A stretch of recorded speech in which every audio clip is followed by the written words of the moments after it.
My name is Clara Jensen. I am 34 years old and I live in Cedar Hill. Ever since I was young, I had a deep desire to help others. I became a therapist, and for a while I was working in a juvie for boys. You would think that a place like that would be tough due to the boys' circumstances, but I adored working with them. They had stories and struggles that made my heart ache, but what really troubled me was the environment I was in, the people who surrounded me at work. The other staff members, besides the therapists, showed no respect for the value of therapy. They thought we were just wasting time, like they deemed what we did as irrelevant. Even the people running the facility ignored how crucial mental health support was. It felt like I was surrounded by walls of disbelief, and it broke my heart. Everything changed one day when I decided to do the right thing. I had been dealing quietly with the uncomfortable behavior of a male coworker who had crossed the line more than once. After giving it much consideration, I filed a complaint against him, unaware that he was the nephew of the man who ran the entire place. The fallout was quick. It became obvious that I had stepped into a den of wolves. My colleagues treated me like I was a pariah. I was labeled public enemy #1. They tried to isolate me, belittle me, and make me feel unwelcome, but I was determined to persevere. It was during the early days of COVID, and I needed the job to survive. I shoved the pain down and kept doing what I loved, focusing on the boys who depended on me.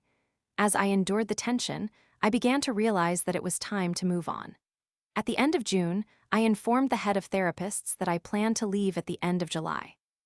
Most of the boys would be moving on to new chapters by then, and I wanted to make sure they were settled before I packed my bags. She was grateful and congratulated me on my plans to help the upcoming staff transition. But then came that fateful Friday. Out of nowhere, I was called into the office and told they accepted my resignation early. They expected me to be upset, but instead, I smiled.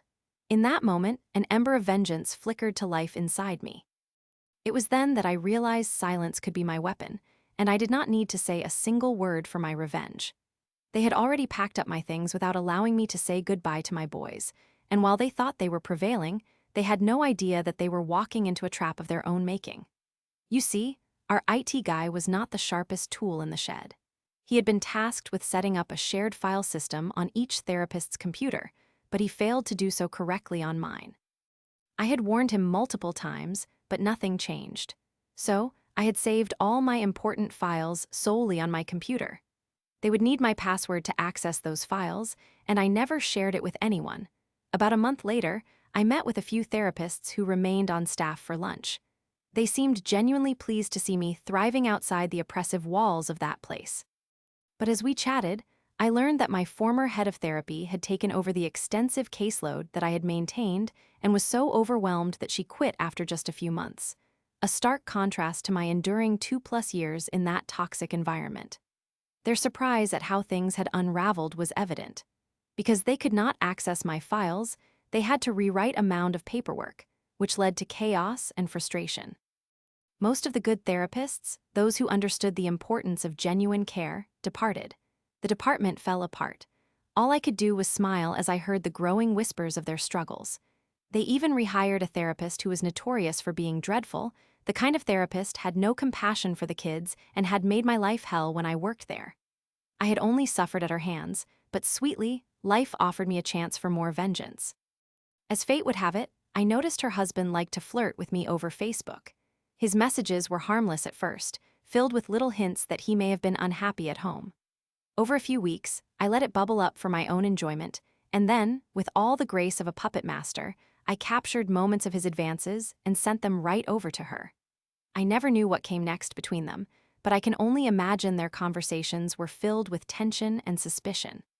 With the therapy department crumbling, their inability to recognize the true heart of their program became their downfall.